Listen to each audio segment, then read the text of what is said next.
अस्सलाम वालेकुम, good morning, सुबह बखैर everybody, welcome to Geo Pakistan with Huma and Abdullah. और भाई बहुत ही शादी season is in full glory. कभी कभार लगता है कि कभी आया ही नहीं कोविड हमारे मुल्क में और कोई इस किस्म की टेंशन नहीं हुई, नो लॉकडाउन नथिंग, बिकॉज इतने फुल ऑन शादियाँ चल रही हैं, 5-5, 6-6 फंक्शंस वाली शादियाँ चल रही हैं। अच्छा, हर किसी का मुख्तलिफ इंटरेस्ट होता है शादियों में। मेरा इंटरेस्ट ज़रा खानों से रहता है शादियों में पर्टिकुलरली, और ज़्यादातर और लाहौर में तो आपको पता है बहुत ज़्यादा वैरायटी अवेलेबल नहीं होती है when it comes to food and weddings, लेकिन कराची में ज़बरदस्त वैरायटी होती है। और होती है लेकिन वन डिश की पाबंदी आपको नहीं पता। अगर आप किसी माँ की हॉल या बैंक्वेट वगैरह में शादी करें तो वन डिश की पाबंदी आपको करनी पड़ती है, which is a good thing as well। लेकिन वो होटल बट वो माँ की या हॉल वाले पैसे प्रॉबली उससे ज़्यादा ही चार्ज कर लेते हैं जितने में आप कराची में 6 या 7 या 8 डिशेस खाने में मेहमानों को सर्व कर सकते हैं। Literally I am telling you very honestly. So वो लोग कहते हैं ना कि जो वन डिश की पाबंदी की वजह से कोई बजट में कमी आती होगी, as an amount of money that you are spending on a wedding on an event would be lesser than what you would spend in any other part of the country. ऐसा कुछ नहीं है, ऐसा कुछ नहीं है। सो लाहौर में अगर किसी अच्छी जगह पे आप शादी करना चाहें तो 2.5, 3 या 3500 रुपए पर हेड की मैं बात कर रहा हूँ, जिसमें एक सालन मटन का और एक चावल की डिश आपको और एक मीठा मिलेगा। मुझे अब्दुल्ला की रिसर्च पे हंसी आ रही है। मैंने भी ये बात शुरू की और ये हमें भी पता है कि आपको तो मतलब कि क्या रेट्स भी आजकल जी। और कराची में आप अच्छी 3-4 डिशेस 1000 रुपए पर हेड खाने की बात कर रहा हूँ, या फिर 800, 850 रुपए या इवन 700 रुपए पर हेड में भी 3-4 खाने मेहमानों को खिला सकते हैं। सो आई वंडर जो आइडिया था ना इस सारे कॉन्सेप्ट के पीछे, वो मर सा गया है। ऑस्टेरिटी ड्राइव जब शुरू होती है ना, वो उसकी ऑस्टेरिटी के तोड़ इतने निकल आते हैं इन एनी केस कि पैसे उतने ही लग रहे होते हैं जिसके लग रहे होते हैं, तो लिहाजा वो मकसद जो है the spirit of the whole thing तो रह ही जाता है। सो वन डिश और नो वन डिश उतनी ही दौलत खर्च हो रही है शादियों पे। लेकिन शादियां भी उतनी धूम से हो भी रही हैं। People who can actually. अच्छा, what is one thing that you really look forward to when it comes to शादी के खाने? I am always very interested in the मीठा।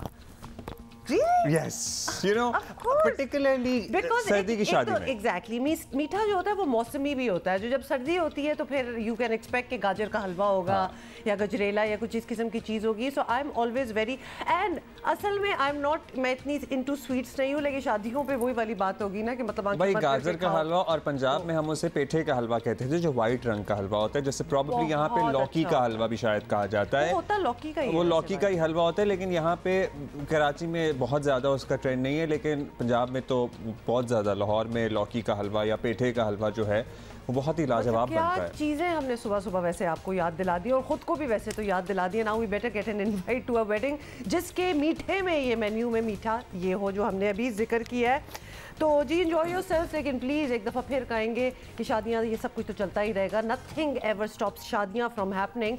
लेकिन आपको पता है कि क्या हालात हैं, तो मास्क सिर्फ ये याद दिलाना था आपको कि मास्क ज़रूर पहने। वेस्ट इंडीज़ के खिलाफ मैच जो है मैंने और मेरे अब्बू ने बड़ा एंजॉय किया। आई होप कि आप लोगों ने भी एंजॉय किया होगा, और साथ में एक मूंगफली का कटोरा सा हो और मैच देख रहे हो और जीत भी रहे हो तो सर्दी की शाम का मज़ा दोबाला हो जाता है। क्योंकि आपको पता है टेंशन्स बहुत ज़्यादा है ना, गैस पैस नहीं आ रही है, बिजली के बिल बहुत ज़्यादा आ रहे हैं, और भी बहुत सारी खबरें महंगाई के हवाले से सुनने को मिलती रहती हैं। तो हम बस अपने आप को हम अपनी अटेंशन डाइवर्ट करते रहते हैं। अब खबरों का जिक्र कर ही दिया है तो मेरा ख्याल है खबरें भी हो जाएं आज के शो में। भाई वाह, हर शायर या हर बड़े आर्टिस्ट की ज़िंदगी के मुख्तलिफ पहलू होते हैं ना। एक वो पहलू है इनकी ज़िंदगी का कि जॉन एलिया एक बहुत ही बड़ा, एक मुनफरिद शायर जिसके हर शेर पर आप वाह वाह करते नहीं थकते। और फिर एक इनकी ज़ाती ज़िंदगी के पहलू भी होते हैं जिसको भी हमें कभी कभी देखना चाहिए, सोचना चाहिए। मतलब एक शख्सियत को, ऑल इनकम्पसिंग शख्सियत भी कभी कभार देख लेना चाहिए। टैलेंट तो ऑफ कोर्स इतना ज़बरदस्त होता है, इसीलिए तो सारे लोग जानते होते हैं, लेकिन फिर उनकी एक पर्सनल लाइफ भी होती है, एक डिटेल भी होती है विच मेक्स देम कंप्लीट। और कभी कभार वो भी आपको हैरान कर देती है कि आफ्टर ऑल ये इतने कंप्लीट नहीं है जितने हम अपने टैलेंट की वजह से लगते हैं।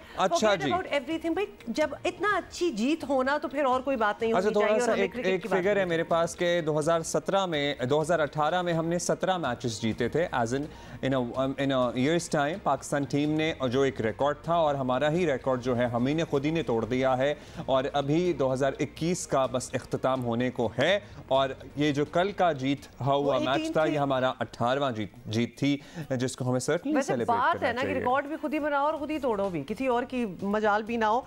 अच्छा जी, लो डाउन ऑन यस्टरडेज मैच। एक दफा फिर आपको बताएं कि वेस्ट इंडीज के खिलाफ पाकिस्तान ने T20 सीरीज का इफ्तिताह शानदार फतेह के साथ किया है, और पहला T20 मैच जो है वो पाकिस्तान ने वेस्ट इंडीज के खिलाफ शानदार बैटिंग और बॉलिंग का मुजाहिरा करते हुए बाआसानी 65 रन से जीत लिया। टॉस जीतकर वेस्ट इंडीज कप्तान ने पाकिस्तान को पहले बैटिंग की दावत दी। कप्तान बाबर आजम चौथी बॉल पर ही 0 रन पर आउट हो गए, लेकिन पता है इस पर इतना खौफ नहीं आया because the team itself is so मजबूत कि एक दो लोग आउट हो भी जाएं, even if it's Babar Azam, you still are feeling very confident. और I was thoroughly impressed by Haider Ali, by the way. Oh yes, he was very good. अच्छा जी, मोहम्मद रिजवान और हैदर अली ने बेहतरीन अंदाज में टीम को संभाला और हाफ सेंचुरियां भी स्कोर की, और आखिरी ओवर्स में मोहम्मद नवाज ने भी शानदार बल्लेबाजी की। और क्या किया अब्दुल्ला, सिर्फ 10 बॉल्स में 3 चौके और 2 छक्कों के साथ 30 रन बनाए। अंदाजा करें जरा। और क्या हुआ, मुकर्ररा ओवर्स में 6 विकेटों के नुकसान पर पाकिस्तान ने 200 रन बनाए। हदफ के ताक़ुब में वेस्ट इंडियन टीम मैदान में उतरी तो मोहम्मद वसीम, शादाब खान की शानदार बॉलिंग के आगे इनकी एक ना चली, और पूरी टीम 19 ओवर्स में 137 रन बनाकर आउट हुई, और रमा साल अपना 18वां T20 मैच हमने जीता है, और पाकिस्तान ने यूं एक साल में सबसे ज़्यादा T20 मैचेस जीतने का अपना ही रिकॉर्ड तोड़ा है। और दूसरा मैच आज शाम को दोनों टीमों के दरमियान खेला जाएगा। सो इसी पे हम बात कर लेते हैं। क्राउड वैसे कैसा लगा? 100% कैपेसिटी तो थी, लेकिन it was a working day. So जो लोग कह रहे हैं कि बहुत ज़्यादा लोग नहीं स्टेडियम में नजर आ रहे थे, ये भी आपको देखना चाहिए कि it was a Monday. If I am not wrong, do you have to pay for these tickets, या फिर कुछ टिकट मतलब कुछ फ्री भी है? आई डोंट नो, क्योंकि अच्छा टिकट था। ओके, मैं एक बात वैसे ही कर रही हूँ कि जब अपने होम ग्राउंड्स पे इस तरह मैचेस हों, अगर आप मुफ्त कर दें, इसीलिए असद उमर साहब ने दरखास्त भी की पीसीबी से कि ये एंट्री जो है वो फ्री कर दें। थैंक यू, मैं भी यही कर रही हूँ कि आप बातें हमारी मिलती हैं। बट एनीवे, कहने का मतलब ये, if you really want the crowds to be there, which they should be, इतनी अरसे बाद तो फुल कैपेसिटी हुई है तो इसको मुफ्त कर दें। किसी ने मुझे उस दिन ऑफर किया कि जी एक बॉक्स हमने लिया हुआ है तो आप भी आए अगर आपने मैच देखना। मैंने कहा जरूर, मैंने समझा इनवाइट है, वो पता चला 10,000 का टिकट था। अंदाजा करें। यस, तो कुछ बॉक्सेस में इतने महंगे टिकट्स भी जो है वो इतने पैसे खर्च के, but people are doing that crazy, cricket fans will do anything, लेकिन वैसे पब्लिक के लिए मुफ्त कर देना चाहिए। सिकंदर बख्त ने हमें ज्वाइन किया। Sikandar Bakht is waiting for us. Sikandar, कल का मैच बेहतरीन परफॉर्मेंस, लेकिन इंडिविजुअली अगर जरा हम चाहते हैं आप एनालिसिस करें, किन बल्लेबाजों और किन गेंदबाजों की आपको परफॉर्मेंसेस आउटस्टैंडिंग लगी, या किन्होंने आपको इम्प्रेस किया? किन्होंने, व्हाट इज किन्होंने? देखिए, सबसे पहले तो आप लोग हलवों की बात कर रहे थे, मिठाइयों की, तो सुबह ऐसी बातें ना किया करें, वो ये लेकर आया करें। एक और मिठाई होती है, उसको कहते हैं दूध दुलारी, शादियों में बड़ी होती है, वो बड़ी मजेदार होती है, मुझे वो बहुत पसंद है, मैं ढूंढता हूँ। एनीवे, अभी आप बॉक्सेस की बात कर रहे थे ना, बहुत ही रोमांटिक सा नाम है दूध दुलारी, और बहुत ही प्यारी लग रही है ये दूध दुलारी। बहुत मजेदार होती है, मैं लाऊंगा किसी दिन, खिलाऊंगा आप लोगों को। अच्छा, जो बॉक्सेस की बात करें ना, वो बॉक्स एक इंडिविजुअल खरीद सकता है और उसकी कीमत 2 लाख रुपए है, और 20 आदमी अलाउड होते हैं, इसमें खाना पीना फ्री होता है। तो अगर आप खरीदते हैं तो कोई गेस्ट ही आपको बुलाता है, फिर वो आपको पैसे नहीं देने पड़ते। आपसे अगर कोई पैसे मांग रहा है तो वो गलत था। इनको जिसने बुलाया था उसे 2 लाख रुपए देके बाकी मेहमानों से वसूल कर रहा है। आई एम श्योर ऐसा भी होता ही होगा, पीपल पूल है ना, व्हाटएवर। वनडे के लिए बॉक्स 1 लाख रुपए का है, जिसमें वो 20 आदमी होंगे, खाना पीना फ्री होगा उसमें, और T20 के लिए 2 लाख का है। तो वो कोई आप अपना खरीदें और मेहमानों को बुलाएं, इट्स काइंड ऑफ वो कहते हैं ना, स्पॉन्सर करके आप कर सकते हैं। एनीवे, तो पाकिस्तान को तो पहले बहुत बहुत मुबारक हो, वो रिकॉर्ड भी उन्होंने अपना तोड़ दिया, जबरदस्त परफॉर्मेंस रही। मगर थोड़ा सा हमें देखें, जो परफॉर्मेंस आप इंडिविजुअल बात कर रहे थे, वसीम जूनियर ने इम्प्रेस किया, उनकी यॉर्कर्स बड़ी जबरदस्त थी, मैन ऑफ द मैच पे 4 उन्होंने बड़ी जबरदस्त बॉलिंग की। हैदर अली बहुत अच्छा खेले, ये दोनों नए लड़के हैं। शादाब हमारा पुराना लड़का है, हैदर की बड़ी तारीफ हो रही है वैसे, बाय द वे, है ना सिको? नहीं, हैदर प्लेड वेल। देखिए, पहले वो क्रॉस शॉट्स खेलते थे, पता नहीं वो उनको किसने कहा था, में अभी जब ये इस सीजन से वो शुरू हुए हैं तो बहुत अच्छे वो शॉट्स कवर के ऊपर भी खेलते हैं, पॉइंट के ऊपर भी खेलते हैं। देखिए क्रिकेट की शॉट्स हर तरफ खेले जा सकते हैं अगर आप अच्छे क्रिकेटर हैं। तो अगर वो आपसे एक क्रॉस बैट शॉट मारते रहे तो फिर आपकी लाइफ जो है शॉर्ट हो जाती है क्रिकेट के अंदर। तो उन्होंने इम्प्रूव किया है, it's a very good sign. तो ये 4-5 लड़के हैं, 2-3 लड़के हैं। नवाज ने बड़ी अच्छी बैटिंग की है, बॉलिंग उन्होंने अच्छी की है। नवाज और वसीम और हैदर, ये 3 नए लड़के जो थे इन्होंने बहुत इम्प्रेस किया, बड़ी अच्छी बात है। और मुस्तकबिल में मैं देख रहा हूँ कि इनकी जगहें बनती जाएंगी। अगर अब अगला सवाल आपका क्या हो रहा है सिकंदर? एक चीज़ जो कि people who are following cricket but maybe इतने कीनली कि प्लेयर्स कौन हैं क्या है, ये नए कुछ फेसेस हैं, कुछ नए नाम हैं। ऑफ कोर्स नए बाय मीनिंग के बाकी हमारी PSL मैचेस वगैरह में तो हमने कुछ देखे हैं, but they are turning into a good national team. What would you say? हाँ बिल्कुल अच्छी बात है। देखें हम एक चीज देख रहे हैं कि जो हमारी जो बैटिंग है ना वो रिजवान बाबर पे बहुत ज्यादा डिपेंड करती है। अभी आप इसमें को मैं नहीं कहूंगा कि चेंज करें, मैं सिर्फ ये कहूंगा, एडवाइस करूंगा जो कि हमारे दौर में जब हम खेला करते थे, इकबाल, मुश्ताक, इमरान वगैरह सब हम लोग थे, तो वो बैटिंग ऑर्डर को रीशफल करते थे। यानी कि अगर आप अब रिजवान इतनी जबरदस्त खेल रहा है और वो हर मैच में रन करता है, उसके बगैर पाकिस्तान टीम चल नहीं रही, उसको थोड़ा नीचे तो ले आए, इन लड़कों को ऊपर कर दें, फखर को ओपन करा दें, हैदर को वन डाउन कर दें, इफ्तिखार को ऊपर कर दें, आसिफ को ऊपर कर दें, एक एक नंबर ऊपर कर दें, ताकि देखें तो बगैर रिजवान के आप कैसे चलते हैं। It's very important. कल किसी खुदा ना करे उसकी इंजरी हो जाती है, बुखार हो जाता है, ऐसा इश्यू हो जाता है, वो नहीं खेलता, तो आपको एक आइडिया हो जाएगा कि बगैर रिजवान के और बगैर बाबर के आप कैसे सर्वाइव करते हैं। तो देयर इज नो हार्म। मैं ये नहीं कह रहा कि कोई नए लड़के ले आओ, आप बैटिंग ऑर्डर को रीशफल कर लो, कुछ सजेशंस दे दें। अच्छा, और नए लड़कों की भी कुछ सजेशंस दे दें। 2 मैच इंशाल्लाह, आज का मैच जीतते हैं तो क्या हम तीसरे मैच में कोई एक्सपेरिमेंट कर सकते हैं अपनी बेंच स्ट्रेंथ आजमाने के लिए? और साथ ही वनडे जो हमारे अब मैचेस हैं उसमें क्या हमें किसी और को भी मौका देना चाहिए? नहीं देखो, तो मैं आपको बता रहा था ना कि ये हमें फियरलेस क्रिकेट, जो फियरलेस का नाम सिर्फ कहे, हमारे यहाँ ये होता है कि जो इख्तियार में आता है तो पहले बातें बहुत, जब वो आ जाता है तो वो भूल जाता है कि उसने क्या बोला है। फियरलेस का मतलब ये है कि आप डरें मत और आप रिजवान को नीचे हैं। एक तो मैंने ये बोला बैटिंग ऑर्डर आप रीशफल कर दें, थोड़ा ऊपर कर दें लड़कों के 1 नंबर, फिर आप धानी को जरूर चांस दें यार, फॉर गॉड सेक। पता नहीं शाहीन क्यों नहीं रेस्ट लेता, उसको रेस्ट देके आप धानी को खिला के तो देख लें यार कि वो कैसे। हारिस रऊफ को बिठा के देख लें, धानी ने अच्छी खासी बॉलिंग कराई थी लास्ट मैच में। उसके अलावा उस्मान कादिर रह गया आखिरी मैच, अगर आप ये भी मैच जीत जाते हैं तो शादाब को आप रेस्ट दे दें, उस्मान कादिर को खिला दें।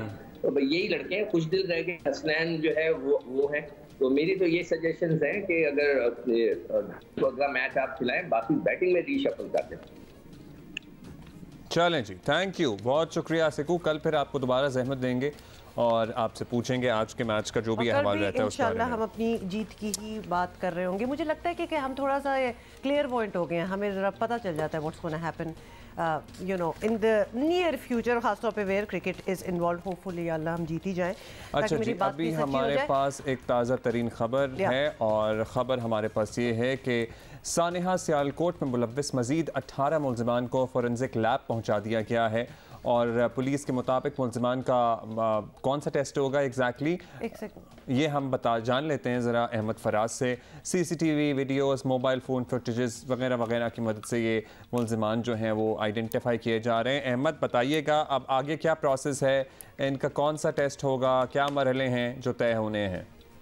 जी, ये फोटोग्रामेट्रिक टेस्ट होता है और जिस तरह आपने सवाल किया कि ये मुलजमान कौन है, तो ये मुलजमान जो है ये सानेहा सियालकोट में गिरफ्तार हुए थे और इनमें ये 18 मुलजमान हैं, जिनमें जाहिद है, सईद, असगर, कासिम, जवाद, हसनैन, फैसल, जैगम, अबू बकर, हारून, अबू तलहा, आसिफ, जैन और गुलाम बहुत शामिल हैं। इन तमाम मुलजमान को आज सुबह यहाँ पर पंजाब फोरेंसिक साइंस एजेंसी लाया गया है और यहाँ पर इनका जो है इनकी CCTV फुटेज में ये जो देखे गए थे और जो मोबाइल फुटेजेस में ये डंडे से मारते हुए जो नजर आ रहे हैं उसका मैच करने का अमल किया जाएगा, यानी कि इनको इन मुलजमान का फोटोग्रामेट्री टेस्ट होगा, यानी कि जो इनको मैच किया जाएगा, जो फुटेजेस सबूत के तौर पे अवेलेबल हैं उनसे इनकी शक्लें मैच की जाएंगी, ऐसे ही है कुछ? बिल्कुल बिल्कुल, आपने दूसरा उनसे इनको मैच किया जाएगा, इस वजह से मैच किया जाएगा कि कहीं इनको एडिटिंग तो नहीं की, क्योंकि DVR भी यहाँ पे लाए गए थे और DVR जो हुए थे वो फोरेंसिक एजेंसी ने उनको बिल्कुल सही करार दिया कि उनमें ऐसी कोई एडिटिंग नहीं है।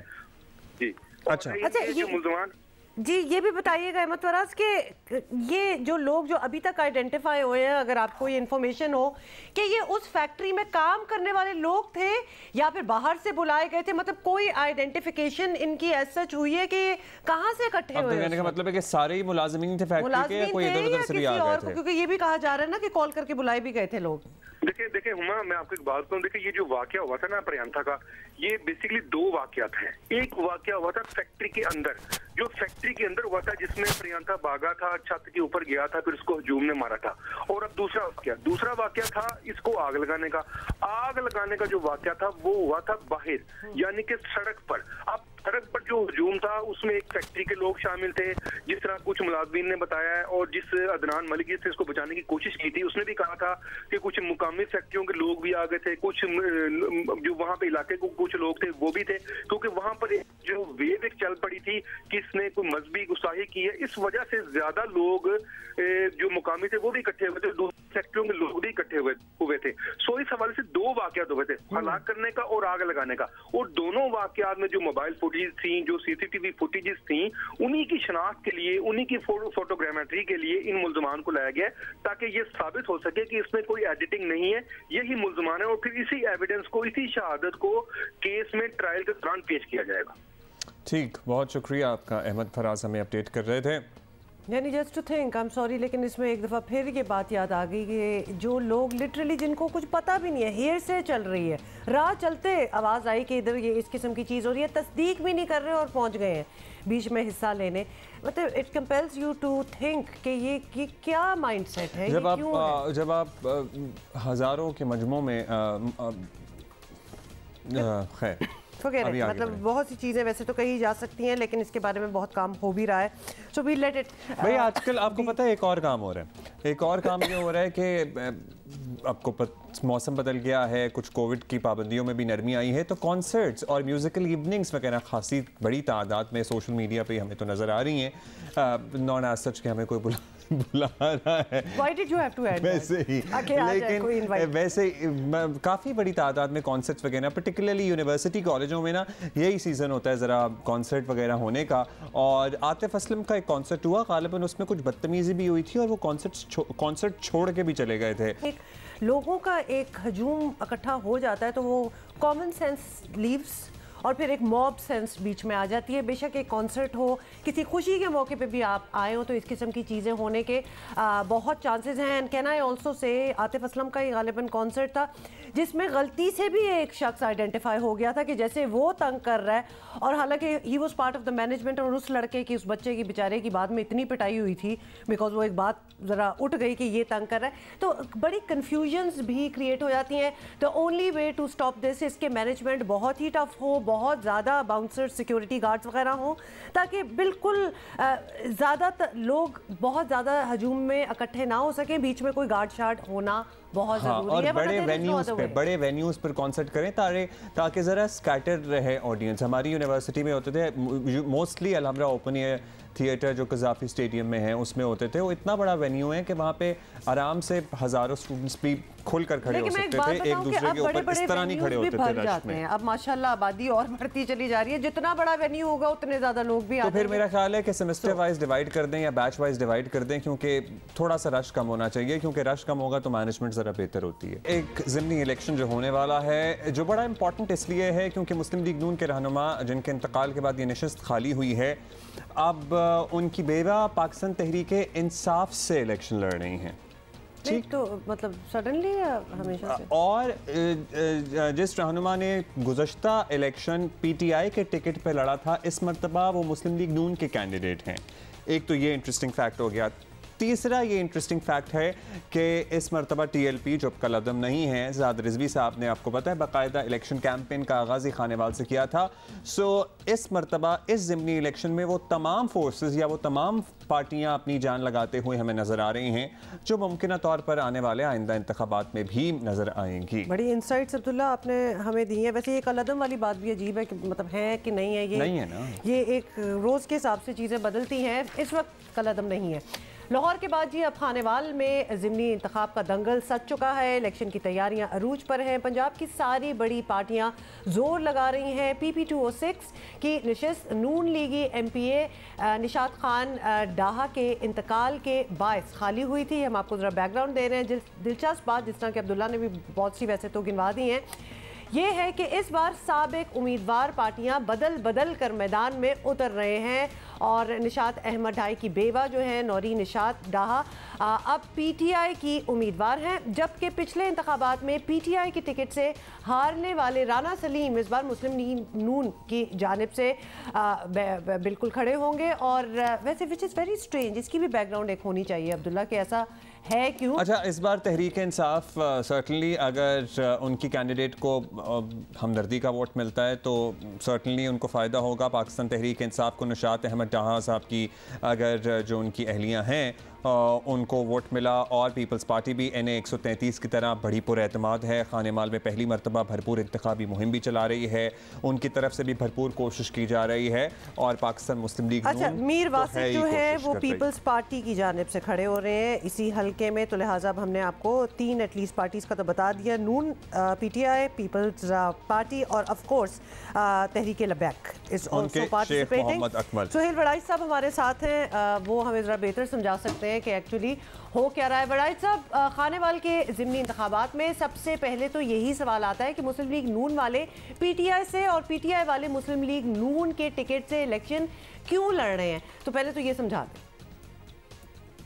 देखें, हुआ ये था कि जो मुस्लिम लीग नून के जो MPA थे निशात अहमद डाहा जिनकी डेथ हुई है, वो बेसिकली फॉरवर्ड ब्लॉक में चले गए हुए थे, यानी वो बेसिकली पहले ही PTI में चले गए थे, इसलिए उनकी जो बेवा है उनको टिकट PTI का मिला। तो जाहिर है जब उनने पहले ही वफादारियां बदल रही हुई थी तो उनको फिर PTI का ही टिकट मिलना था, और नून ने जाहिर है वहाँ से एक नया उम्मीदवार खड़ा किया। अच्छा, वैसे तो बाई इलेक्शन अगर हार जाए हुकूमत तो कहती है कि जब बाई इलेक्शन कोई पैमाना नहीं होते, लेकिन इस बार मुस्लिम लीग नून, तहरीक इंसाफ, तहरीक लब्बैक, पीपल्स पार्टी भी अपना जोर लगा रही है। तो इन सारी जमातों की तरफ से क्या आपको वजह समझ आती है, क्यों इस हल्के पर इतना जोर दिया जा रहा है या इतनी कोशिश की जा रही है? मेरा ख्याल है बाय इलेक्शन की अहमियत तो होती है। बाय इलेक्शन दरअसल ये बताता है कि इस वक्त अवाम का ट्रेंड क्या है। बेसिकली तो ये एक हल्के का इलेक्शन होता है, लेकिन हम आम तौर पर जब एक हल्के के इलेक्शन के रिज़ल्ट को देखते हैं तो उसको पूरे पाकिस्तान की एक तरह से नुमाइंदगी समझते हैं कि पाकिस्तान इस वक्त इस तरह सोच रहा है। अगर ये हल्का सोच रहा है तो तकरीबन पाकिस्तान भी इसी तरह सोच रहा होगा। तो बेसिकली क्या महंगाई के बाद लोगों की सोच बदली है?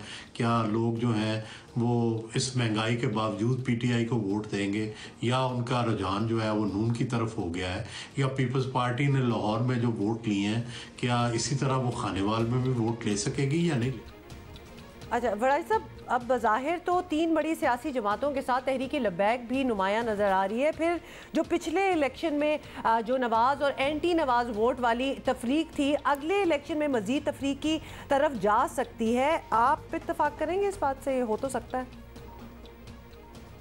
मेरा ये ख्याल है कि बावजूद इसके कि पीपल्स पार्टी ने लाहौर में बड़े वोट दिए, लेकिन मुझे लगता है कि अगला जनरल इलेक्शन जो है वो PTI और एंटी PTI या नवाज या एंटी नवाज इलेक्शन होगा, यानी PTI और नून लीग के दरमियान ही मुकाबले का जोड़ पड़ेगा। और क्योंकि बाकी जमातें, ये नहीं है कि इससे कोई पीपल्स पार्टी की अहमियत कम करना मकसूद है। प्रॉब्लम यह है कि जब 2 बड़े पहलवानों में जोड़ पड़ता है तो बाकी जो पहलवानों हैं उनको लोग वोट नहीं देते।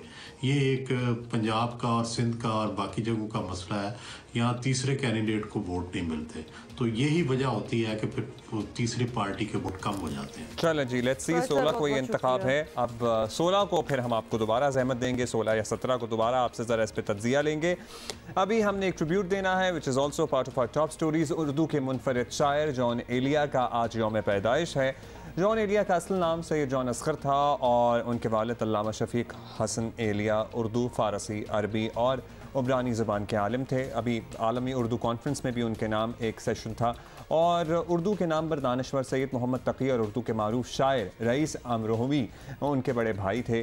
बहुत सा कलाम है जो लोगों का पसंदीदा है, लेकिन कुछ हमने स्निपेट्स के निकाल के रखे हैं।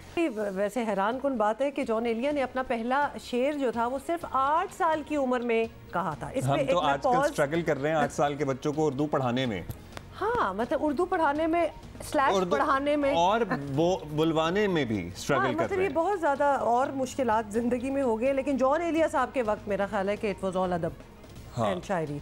अच्छा, ये बड़े शायर थे, as in he was reluctant to get his poetry published, और यहाँ तक कि उनका पहला जो मजमुआ है, शायद I guess he was 60 years old जब उनका पहला मजमुआ ये शाया हुआ था, और बड़े तवील अरसे तक ये अलील भी रहे। एंड एग्जैक्टली 8 नवंबर 2002 को इनका इंतकाल हुआ कराची में। बट 8 साल की उम्र में जो उन्होंने शेर कहा था वो क्या कहा था, खासा परेशान कुन था। वो था कि चाह में उनकी तमाचे खाए हैं, देख लो सुर्खी मेरे रुखसार की। वैसे तो मैंने उस अंदाज में नहीं पढ़ा जिसको जो इसका हक था पढ़ने का, लेकिन इवन देन जो सोच है हमारे जैसे माँ बाप तो उन्हें कम से कम एक मिनी हार्ट अटैक आए कि बच्चे के साथ क्या चल रहा है। हाँ, और मतलब हाँ, बिल्कुल शौक हो जाए। थेरेपी आजकल के ज़माने में ये शेर आ जाए बच्चे तो बच्चे को हम ले जाएं डॉक्टर के पास, देंगे कि ये तो ये इधर तो कुछ हो गया। You know but creative genius जो होते हैं ना, वो शायद बचपन से ही ऐसे होते हैं, और फिर उनकी फैमिली आप देखें ना, वैसे फिर उनकी फैमिली उनको रिकॉग्नाइज कर लेती है। मतलब क्योंकि उनमें होते हैं ना, पता चल जाता है कि ये ज़रा ऊंची चीज़ है। एनीवे जी, this was our tribute for today. Anyway, we leave you at that. एक और चीज़ जिसके बारे में हमने बात करनी है, ये बड़े ही वैसे दिल हिला देने वाली चीज़ है। कम उम्र बच्चियों के साथ ज़्यादती के वाक़यात का सिलसिला थमने का नाम नहीं ले रहा है, और एक और केस आ गया है। इस्लामाबाद में 13 साला बच्ची से मुबैना ज़्यादती का केस सामने आया है। जुमेरात की शाम 13 साल की बच्ची वालदा और नाना के साथ पिम्स अस्पताल आई थी। मुलजिम बच्ची को रहनुमाई का झांसा देकर गाड़ी में साथ ले गया और मुबैना तौर पर ज़्यादती का निशाना बना डाला। वाक़े की तहकीकात और CCTV की मदद से पुलिस ने मुलजिम को गिरफ्तार भी कर लिया, और अब ज़्यादा चांसेस हो गए हैं कि गिरफ्तार भी हो जाते हैं, लेकिन फिर भी बाज नहीं आ रहे। फॉरेंसिक के लिए बच्ची और मुलजिम के सैंपल्स जो हैं वो लाहौर भेज दिए गए हैं, और इन्वेस्टिगेशन मुकम्मल होगी। खैर, इन्वेस्टिगेशन तो अभी बहुत से मामला की हो रही है। अहमद सुबान हमारे साथ मौजूद हैं। अहमद, बताइएगा, मुबैना ज़्यादती का यह वाक़या है और शहर के सेंटर में वाक़या हो गया, पिम्स अस्पताल क्या पता लग सका है कि कैसे ये बच्ची चली गई, क्यों चली गई, और क्या हुआ क्या एक्चुअली यहाँ? इस्लामाबाद के पिम्स अस्पताल में ये वाक़या पेश आया कि जहां एक रिकॉर्ड याफ्ता मुलजिम है जो कि थाना आपारा में भी एक आज से कुछ साल पहले गिरफ्तार किया गया था, और तब भी इस पर यही चार्जेस थे कि इसने किसी बच्चे को अगवा किया था। अब की बार इसने झांसा दिया इस बच्ची की वालदा और इसके जो नाना इसके साथ है उनको, जो कि इसको बीमारी के सबब अस्पताल आए थे। दोनों इसके जो लवाकिन थे उनको इसने झांसा दिया। एक को रश वाली जगह पे छोड़ा, दूसरी को बच्ची को कहा कि मैं तुम्हारी वालदा बुला रही हूँ, उनके पास लेके जा रहा हूँ, और अपनी गाड़ी में बिठा के तो किसी करीबी इमारत में लेके गया जहाँ पर इसने ये कोशिश की कि बच्ची के साथ ये ज़्यादती कर सके, लेकिन बच्ची के शोर शराबा और उसकी रेजिस्टेंस की वजह से ये अपनी इस अटेम्प्ट में कामयाब ना हो सका और वो बच्ची महफूज रही। बिल आखिर इसको वापस लाना पड़ा पिम्स अस्पताल में ही, जहाँ पर इस बच्ची के नाना और वालदा मौजूद थे। वहाँ आके इस बच्ची ने ये सारी कहानी बताई, जिसके बाद थाना कराची कंपनी में ये मुकदमा दर्ज किया गया था, और उसके बाद अब पुलिस ने इस मुलजिम को गिरफ्तार कर लिया। हमें बताया जा रहा है पुलिस राय की जानिब से कि इस आदमी ने कन्फेस भी कर ली है। उस रिकॉर्ड याफ्ता है मुलजिम में। वैसे वो जो मामला था ना, शुक्रिया अहमद सुबान, थैंक यू। वो जो रिकॉर्ड याफ्ता लोग होते हैं, पर्टिकुलरली इन मामलात में रिकॉर्ड याफ्ता जो होते हैं वो ठीक है, अगर वो छुट भी जाएं तो सबको पता होना चाहिए कि रिकॉर्ड याफ्ता हैं। एंड ऑल्सो प्लीज़ अपने बच्चों को किसी के साथ ही कहीं इधर उधर जाने के, उनको एजुकेट करें अपने बच्चों को कि चाहे जो भी हो जाए, अगर कोई कहे मैं तुम्हारी अम्मी के पास लेके जानो, डू नॉट गो। ये भी प्लीज एक चीज अपनी तरफ तो डाल दें, जमाना इस किस्म का नहीं है। इससे छोटे बच्चों से को ही आप ट्रेनिंग देना शुरू करते हैं। हम मुतादिद बार वो गुड टच बैड टच वाली वीडियो आपके साथ शेयर कर चुके हैं। आप कोई शर्माने की बात नहीं रही है। बच्चों को समझाएं कि आपको कोई इस तरह लेकर जाने की कोशिश करे, कोई चीज खिलाने का झांसा दे या उनके प्राइवेट पार्ट्स पे हाथ लगाए, it is not allowed. We will see you in the second hour of Geo Pakistan.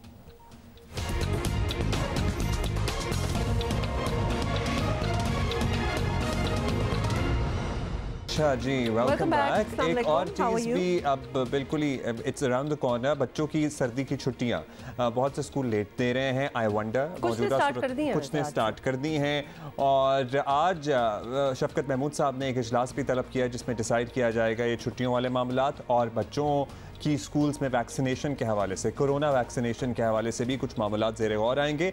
और कोरोना वैक्सीनेशन की बात कर ही रहे हैं तो आपके पास कुछ फिगर्स हैं हमारे लिए? हमारे पास, क्योंकि अपडेट आपको रोज़ की देनी होती है ताकि आपको बड़ी अच्छी तरह पता हो कि क्या सिचुएशन है जो मुल्क में चल रही है कोविड के हवाले से। एंड ऑल्सो आपको पता है ना, हर डिसीजन इन्फॉर्म डिसीजन होनी चाहिए। व्हाटएवर शादी प्लान कर रहे हैं, ट्रैवल प्लान कर रहे हैं, तो आपको पता होना चाहिए क्या हो रहा है। सो पाकिस्तान की अगर बात करें तो 3 अमवात ओवरनाइट 24 आवर्स में हुई हैं बिकॉज ऑफ कोविड। फिगर बिल्कुल 3 पे चला गया है, शुक्र है, but 3 is also too much. 250 नए केसेस हैं, 0.67 पॉजिटिविटी रेट है। साथ ही आपको बता दें ओमिक्रॉन का तो आपको बता दिया कि एक कंफर्म्ड केस जो है वो पाकिस्तान में एक बुजुर्ग खातून का है। बाय द वे बुजुर्ग खातून ठीक भी हो रही हैं बिल्कुल अल्हम्दुलिल्लाह और आइसोलेटेड भी हैं। साथ ही आपको पहले ही डिस्चार्ज हो गई थी, घर चली गई थी। फिर ओमिक्रॉन की वजह से by the way it has also entered China, जहां से मतलब स्टार्ट ही हुआ था कोविड, लेकिन पहला केस चाइना में डिटेक्ट हुआ है। यूके में पहली मौत रिपोर्ट हुई है इस वायरस के वेरिएंट की वजह से। So everybody has to be really cautious, क्योंकि आपको पता ही है हमारी यहाँ बहुत अब जिंदगी और हालात मामूल पर आना शुरू हो गए हैं, विच इज़ अल्हम्दुलिल्लाह अ ग्रेट थिंग। लेकिन एट द सेम टाइम हम चाहते हैं कि ये सिलसिला इसी तरह जारी रहे और अगर जारी रहना है तो हमें एहतियात करनी है। और बिल्कुल एहतियात इज द ओनली थिंग, क्योंकि इस वेरिएंट के हवाले से ये भी बता दें कि इतना खौफजदा ना हो जाए कि बिल्कुल कोई जानलेवा चीज़ है। जानलेवा तो कोई भी ऐसी वायरस हो सकती है। इसके बारे में कहा जा रहा है कि बहुत जल्दी से फैल जाती है। डेडली ज़्यादा या कम की कोई बात नहीं हुई, सिर्फ फैलाव की बात है कि बहुत जल्दी स्प्रेड होती है। That is something we don't want. Spikes होते हैं ना, इसके कांटे जो वायरस के इर्द गिर्द लगे होते हैं, उसमें म्यूटेशंस जितनी होती हैं उसकी वजह अगर ज़्यादा हो तो ज़रा जल्दी ज़्यादा किसी भी सरफेस को कैच कर लेगी कोई चीज़। वैक्सीनेशन कराएं बस, that is the only way out. Vaccination please करवा लें। अब तो बूस्टर तक बात चली गई है, जिन्होंने शुरू ही नहीं की शुरुआत तो करें। अब हमारे बहुत से जानने वाले हैं, हमारे कॉलीग्स हैं, हमारे बुजुर्ग हैं जिन्होंने बूस्टर शॉट्स लगवाना शुरू कर दिए हैं। प्लीज़ गेट योरसेल्फ वैक्सीनेटेड और अगर वैक्सीनेशन करवा लिया है तो बूस्टर भी लगवाएं। सो मोमिना से भी आपकी मुलाकात कराएंगे कि अब उसकी ज़िंदगी में कैसी खुशगवार तब्दीली आई है। Prosthetic, the youngest girl they say to get a prosthetic in the world, कहा यह जा रहा है। बात करेंगे तो और बताएंगे आपको। फिलहाल ज़रा ओमिक्रॉन की बात कर लेते हैं। ओमिक्रॉन वेरिएंट पाकिस्तान आ चुका है और तस्दीक भी हो गई है। ओमिक्रॉन का पहला मुश्तबा केस कराची की एक बुजुर्ग खातून में रिपोर्ट हुआ था, जिस तरह हम आपको पहले भी बता रहे थे। जीनोम सीक्वेंसिंग के बाद खातून में ओमिक्रॉन वायरस की तस्दीक हो चुकी है। पाकिस्तान में ये ओमिक्रॉन का पहला कंफर्म्ड केस है और खातून घर में आइसोलेट हो रही हैं और उनकी सेहत भी बेहतर हो रही है, सो दैट्स गुड। लेकिन आवाम के लिए एक बार फिर खतरे की घंटी बज चुकी है।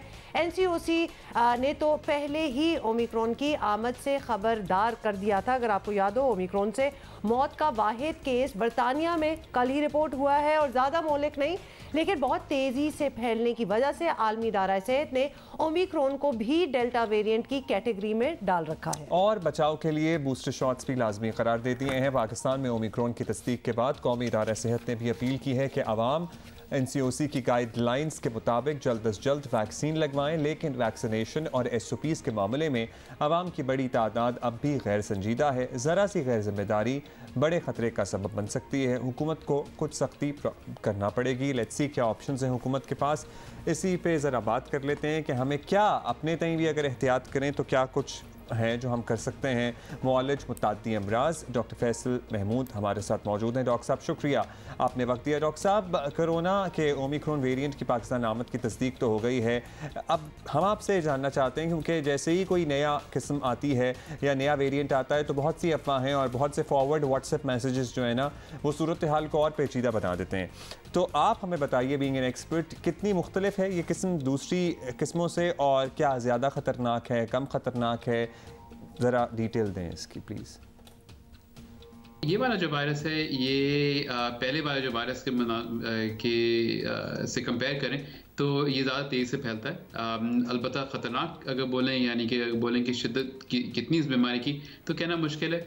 इब्तदाई रिपोर्ट ये बता रही है कि शायद इसकी शिद्दत थोड़ी सी कम है पुराने डेल्टा वायरस के मुकाबले। अच्छा डॉक्टर फैसल, ये भी बताइएगा कोरोना की इस नई किस्म से बचाव के लिए भी SOPs पर अमल और वैक्सीनेशन को ही कहा जा रहा है और हम भी यही प्रमोट कर रहे हैं, तो आप समझते हैं कि बूस्टर डोज भी अब ज़्यादा ज़रूरी होना चाहिए और जो लोग अपनी पहली डोज कर चुके हैं, 6 महीने गुजर चुके हैं, वो बूस्टर पे भी आ जाएं?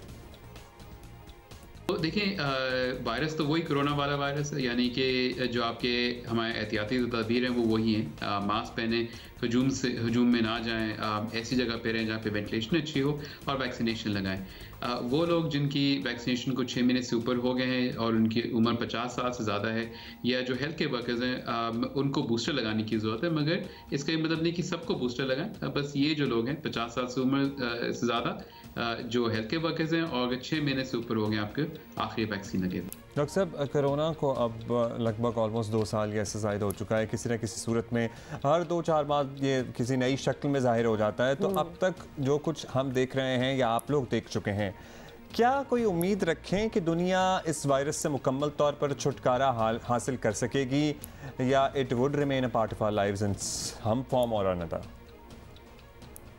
नहीं, तो इस वायरस से मुकम्मल तौर पे जान नहीं छूटेगी। ये वायरस हमारे साथ अब रहेगा, ये ख़त्म नहीं होगा। अलबत्ता उम्मीद इस बात की है कि जैसे जैसे वक्त गुजरेगा तो ये जो हम बहुत बड़े बड़े पीक्स देखते थे, एकदम से केसेस में इजाफा देखते थे, ये कम हो जाएगा। और फिर ये जैसे दूसरे हमारे वायरसेस जिनके साथ हम रहते हैं, जैसे डेंगू हो गया या फ्लू का वायरस हो गया, तो उसी तरह से होगा कि सर्दियों में या इसका जो मौसम है उसमें आएगा, और जब मौसम ख़त्म होगा तो ये कम हो जाएगा या ख़त्म हो जाएगा। ओके डॉक्टर फैसल महमूद, बहुत बहुत शुक्रिया हमसे बात करने का। Vaccination is the only way out. तो ये तो ये वायरस कहीं नहीं जाने वाला। बात कर लें, कुछ भी कर लें, और उनका तो खैर ये भी कहना, और हम भी यही सजेस्ट करेंगे कि यूज टू हो जाए इस वायरस के साथ भी। It is here to stay.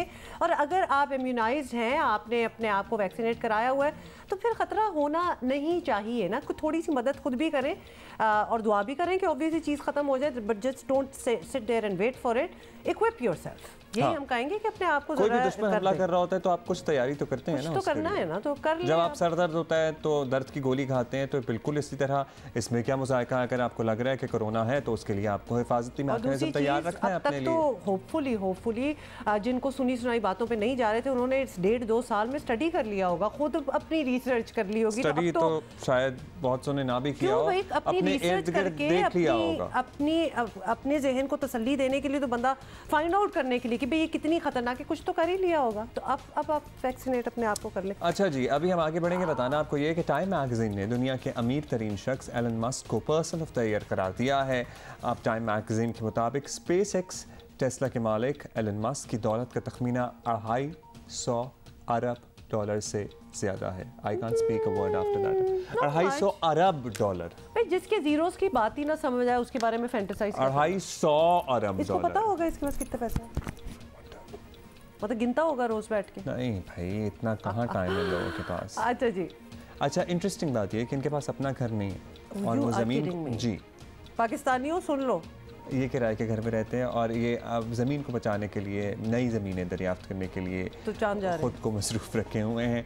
Elon Musk की कंपनी SpaceX मरीख पर इंसान भेजने की तैयारी कर रही है, और दुनिया में बिजली से चलने वाली 2/3 गाड़ियाँ एलन मस्क की गाड़ी टेस्ला ही बनाती है। वैसे आनी चाहिए टेस्ला। देखिए हमारे मसले और हैं। अच्छा जी, या लेट्स टेक अ ब्रेक और मिलते हैं थोड़ी देर में।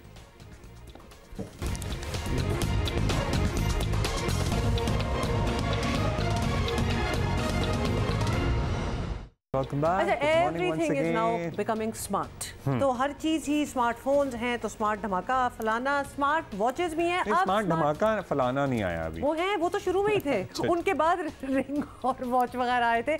अब स्मार्ट क्या चीज आ रही है? रिंग। तो अब there is a smart ring which I have smart sunglasses जिससे खुफिया वीडियोस भी बन सकती हैं। फलाना धमाका है या नहीं है? हाँ, नहीं फला। अच्छा, वो जो आप लाए थे तस्वीरें, वो डेंजरस है। मतलब he is wearing the glasses, उसमें इस तरह किया, और अगले की मतलब आप तस्वीर भी ले सकते हैं। I don't know why did you get that. मुझे तो आपकी नियत पे ही कुछ हो रहा है कि व्हाई वुड समबडी बाय। अच्छा खैर, यहाँ पे हम रिंग की बात करेंगे, वो मैं वैसे किसी दिन आप सबको ला के दिखाऊंगा कि हाउ डज दैट फंक्शन, लेकिन अभी ये स्मार्ट रिंग जो है ना, इसको हम ढूंढ कर लेके आए हैं क्योंकि ये दुनिया की जदीद तरीन टेक्नोलॉजी से बनी है। और वैसे है तो अंगूठी, लेकिन इसको फिनलैंड की मेडिकल टेक्नोलॉजी कंपनी ने बनाया है। ये सेहत के हवाले से एक ट्रैकर के तौर पर भी काम करती है। सेहत के हवाले से वज़न में बहुत ही कम है, लेकिन स्मार्ट है और इसके फीचर्स हैं बेशुमार। ये 6 से 13 नंबर के साइजेस में दस्तयाब है। वैसे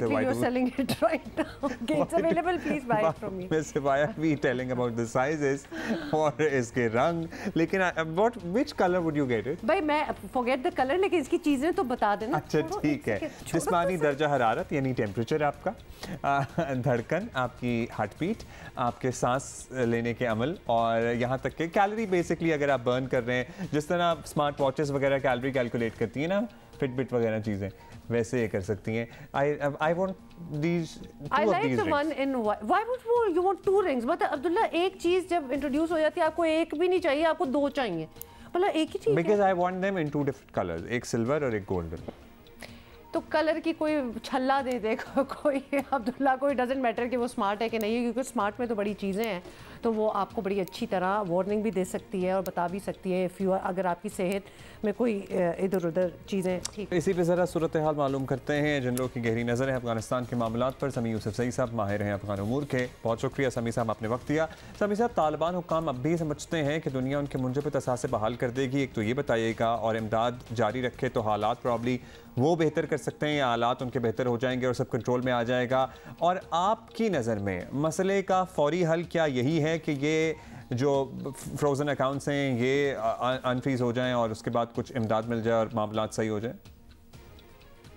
ये फौरी हल नहीं है। फौरी हल यह है कि तालिबान की हुकूमत तस्लीम किया जाए, तालिबान ख़ुद एक ऐसा हुकूमत बनाए जो इंटरनेशनल कम्युनिटी के लिए काबिल कबूल हो और सारे अक़वाम में इसमें शामिल हो, फिर उसके बाद इकानमी आगे बढ़ी, इन्वेस्टमेंट हो।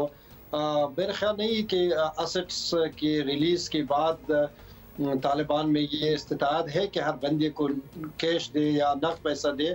वो अगर रिलीज़ भी हो जाए तो वो तो डेवलपमेंट प्रोजेक्ट के लिए होंगे, और अब अफगानों को इमरजेंसी फूड की ज़रूरत है, इमरजेंसी हेल्थ सर्विसेज की ज़रूरत है, जो कि तालिबान के आने के बाद अफगानिस्तान में पूरा सिस्टम ख़त्म हो गया। न सेहत का कोई सिस्टम रह गई है, न एग्रीकल्चर का रह गई है, पूरी निज़ाम तब्दील हो गई है और निज़ाम के साथ इदारे तबाह हो गई है। तो मेरे ख्याल में इसके रिलीज़ भी फौरी तौर पर इसका हल नहीं है, और ये अफगानिस्तान एक समी यूसुफ सही साहब, दुनिया जो है वो बहुत गारंटीज़ मांगती है। इंसानी अलमिया रोकना तो ऑब्वियसली पूरी दुनिया के लिए सबसे अहम होना चाहिए, लेकिन यहाँ एक और मसला भी आ जाता है। तालिबान ने इक़्तिदार संभालते ही आपको याद होगा जो वादे किए थे उनके पूरा होने पर भी सवाल है। ख़ास तौर पर आपको पता है दुनिया वैसे भी इस चीज़ में बड़ी इंटरेस्टेड है, ख़वातीन के हकूक़ और बच्चियों की तालीम वाले मामलात। तो क्या इस सूरत हाल में ज़्यादा उम्मीद रखी जा सकती है कि दुनिया हुकूमत को जो अफ़गानिस्तान हुकूमत को भरपूर रिस्पॉन्स देगी? क्योंकि ऐसा लगता नहीं है, वादे तो पूरे हुए नहीं। मेरा ख्याल नहीं है। तालिबान के अंदर जो हार्ड लाइनर तालिबान है, ये जो फाइटर है, जिनको तालिबान ने ये समझा दिया है कि हम बिल्कुल एक खालिस इस्लामी हुकूमत बनाएंगे, जो उनके जहन में जो खाका है इस्लामी हुकूमत का, उसमें ख़वातीन की काम करने की गुंजाइश नहीं है, उनमें बच्चियों की तालीम की ख़ास गुंजाइश नहीं है, इंटरनेशनल कम्युनिटी के साथ काम करने की गुंजाइश नहीं है। इसी तरह इंटरनेशनल कम्युनिटी के लिए भी तालिबान के साथ काम करने की गुंजाइश नहीं है। इंटरनेशनल कम्युनिटी का ख्याल है कि इस तरह अगर जहादी ग्रुप्स या मिलिटेंट ग्रुप्स हुकूमतों को हासिल करे या कैपिटल्स को कंट्रोल मिले, उनको अगर तस्लीम करे, तो जो इंटरनेशनल कम्युनिटी का एक चार्टर और डेमोक्रेसी है तो उसको बड़ा नुकसान पहुँचेगा। तो मेरे ख्याल में तालिबान भी अपनी पोजीशन पे डटी हुई है और इंटरनेशनल कम्युनिटी भी इसी हालत में तालिबान को तस्लीम करने के लिए तैयार नहीं है। लेकिन इसमें सबसे जो बहुत ज़्यादा जो खमियाजा भुगतना पड़ेगा वो अफगान अवाम को होगा, अफगान ख़वातीन को होगा, सबसे बढ़कर अफगान बच्ची और चिल्ड्रन जो है ना, उससे सबसे ज़्यादा वो मुतासिर होंगे। बहुत ही बुरी सिचुएशन में खासतौर पे अफगानिस्तान की आवाम जो है, एक्चुअली पिसती तो आवाम ही है। जैसे कि केस इन पॉइंट ज़रा हम अपने हवाले से भी आपको दे दें। बहुत बहुत शुक्रिया बाय द वे समी यूसुफजई साहब हमसे बात करने का।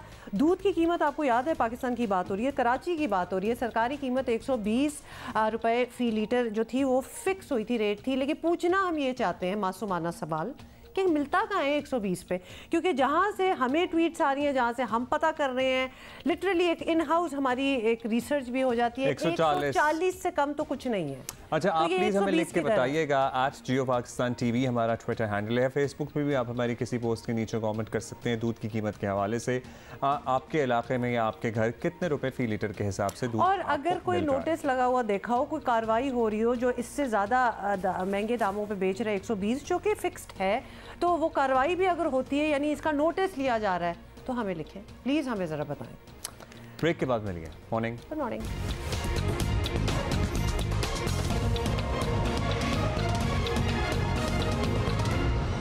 फहीम, हाँ, कराची में स्ट्रीट क्राइम की वारदातें जो हैं बहुत बढ़ती जा रही हैं। पूरे हमने फिगर्स भी दिए हैं। तो लोग घरों में भी लुट रहे हैं और घरों से बाहर भी। तो दुकानों, बाज़ारों, कोई आप बात करें, ट्रैफिक जैम में चोरियां इस तरह होना स्टार्ट हो जाती हैं। तो इतनी तेज़ी क्यों आई है इस सिलसिले में इस साल? ऐसा नहीं है, ये तेज़ी वेज़ी हमेशा से है। जब से हम इस क्राइम को देख रहे हैं, ये जो हमें नज़र आते हैं ना, कभी कभी कमी आई है, ये कमी नहीं आई होती। उस वक्त कोई और क्राइम जो है वो उरूज पर होता है। आप देखें कि रोज़ाना की बुनियाद पर शहर के मुख्तलिफ इलाकों में लोग लुट रहे हैं, उनकी CCTV फुटेजेस आ रही हैं, मीडिया पे चल रही हैं, लेकिन उसके बावजूद इस क्राइम को रोकने के लिए हमें कोई सीरियस कोशिश नज़र नहीं आती। पिछले दिनों जो है एक कानून नाफिज करने वाले इदारे की तरफ से बाकायदा तौर पर एक ब्रीफिंग रखी गई सिक्योरिटी के इश्यूज़ के ऊपर। उसमें भी वो इदारा और उसके अफसरान भी स्ट्रीट क्राइम के मामले के ऊपर हमें बेबस और लाचार नज़र आए। स्टैटिस्टिक्स तो उन्होंने दिखाई कि हमने इतने मुल्ज़िमान पकड़ लिए, इतना वो कर लिया, इतने लोगों को पकड़ के जेल भेज दिया, लेकिन स्ट्रीट क्राइम नीचे आ सका या नहीं आ सका, इसके ऊपर उनको यही कहना होता है क्या करें। मुल्ज़िमान पकड़ के पुलिस को देते हैं, पुलिस जो है वो अदालतों में केसेस पेश करती है, अदालतें जो है वो मुल्ज़िमान को रिहा कर देती हैं। तो आप जो ये कह रहे हैं कि इसको रोका कैसे जा सकता है, इसके लिए हमें अब साइंटिफिक बुनियादों पर आगे अब रोकना तो बुनियादी तौर पर पुलिस का काम ही है फहीम साहब। बज़ाहिर पुलिस इसमें अपैरेंटली अभी तक तो मुकम्मल नाकाम है। तो क्या फिर एक दफ़ा नफरी में कमी, अख्तियारात में कमी के जवाब मिल रहे हैं, या कोई और इस दफ़ा की मंतक है और कोई और तौजी पेश की जा रही है इन मामलात में? देखिए, नियत का ही मसला है। मैं तो हमेशा कहता हूँ कि क्राइम कोई भी रोकना जो है वो मुश्किल नहीं है, नामुमकिन नहीं है। चाहे पुलिस हो, चाहे कानून नाफिज करने वाला कोई और इदारा हो, रेंजर्स हो, कोई मुश्किल नहीं है। सिर्फ और सिर्फ नियत हमें देखनी होगी। अगर नियत होगी तो डेफिनेटली आप इस क्राइम को रोक सकते हैं। जो चेन ऑफ कमांड है, ज़ाहिर है इस वक्त हमें वो भी एक इशू नज़र आ रहा है कि सिंध गवर्नमेंट के पास तो एक इशू ये मौजूद है कि जनाब हमारे जो अफसरान थे वो वफाक ने वापस ले लिए, लेकिन जनाब आपके पास दीगर अफसरान भी मौजूद हैं और DIG लेवल के अफसरान ने जाके फील्ड में जाके क्राइम नहीं रोकना होता। इसके पुलिस के हवाले से तो बात होगी, लेकिन जराइम बढ़ने की माशी वजूहात भी होंगी और कुछ ना कुछ सियासी भी। लेकिन ये सिलसिला ऑब्वियसली ख़त्म करना होगा, तो पुलिस फौरी तौर पर क्या कर सकती है हालात कंट्रोल करने के लिए? मतलब हम क्रिटिसाइज तो कर लेते हैं, सजेशन क्या दे रहे हैं? देखिए, मैं इसके ऊपर ये तो नहीं कहूँगा कि पुलिस जो है वो लोगों को मारना शुरू कर दे, इनकाउंटर शुरू कर दे, लेकिन कुछ ऐसा हमें सज़ा का कॉन्सेप्ट लाना होगा। मुल्ज़िमान को ये मैसेज देना होगा कि जब वो पकड़े जाएंगे तो उनके ख़िलाफ़ प्रोसिक्यूशन आप इतना मजबूत बनाएं कि जब वो केस अदालत में जाए तो अदालत से मुल्ज़िमान ज़मानत पर रहा या बरी ना हो। सिर्फ एक यही तरीका हो सकता है। माजी में हमने ये देखा था एक मौके पे कि कराची पुलिस ने जो है स्ट्रीट क्रिमिनल्स के साथ जो है वो इनकाउंटर्स करना शुरू कर दिए थे। उसके नतीजे में वक्ती तौर पर जो है वो ये क्राइम जो है वो नीचे आया था, या लोगों ने जो है वो स्ट्रीट क्रिमिनल्स को पकड़ कर उन्हें जलाना शुरू कर दिया था, कानून हाथ में लेना शुरू कर दिया था। उसके नतीजे में ये क्राइम नीचे आया था। लेकिन ये कोई हल नहीं है। हल सिर्फ एक है कि मुल्ज़िम जब पकड़ा जाए स्ट्रीट क्रिमिनल, उसको अदालत से करार वाकई सज़ा हो, और वह सज़ा उसी सूरत में मुमकिन है कि आपका प्रोसिक्यूशन डिपार्टमेंट आप इतना मजबूत बना दें कि मुल्ज़िमान के ख़िलाफ़ बाकायदा गवाही हो अदालत में, अदालतें जो है मुल्ज़िमान को बरी करने से बरी ना कर सकें, वो मजबूर हों कि मुल्ज़िमान को सज़ाएँ। वैसे सारी बात होती है प्रोसिक्यूशन पे ही ख़त्म। बहुत बहुत शुक्रिया फ़हीम सिद्दीकी। और डेफिनेटली सर्टनली अदालती निज़ाम में इस्लाहात और सज़ाएं बहुत ज़रूरी है, वरना तो ये एक इम्यूनिटी है। जो चोरी कर रहा होता है उसको भी पता होता है कि ज़्यादा कुछ होना, उसको ज़रा कुछ खौफ तो आए कि कुछ हो भी सकता है, तो वो होना बहुत ज़रूरी है। अच्छा जी, इसके अलावा याद करा दें कि आज शाम को दूसरा T20 खेला जाएगा कराची में ही, पाकिस्तान वर्सेस वेस्ट इंडीज़, और अगर इंशाल्लाह जीते तो this would be our 19th win in a single year. अगर नहीं इंशाल्लाह जीतेंगे और सुबह सेलिब्रेट भी करेंगे। See you tomorrow. Wear a mask, stay safe. Bye.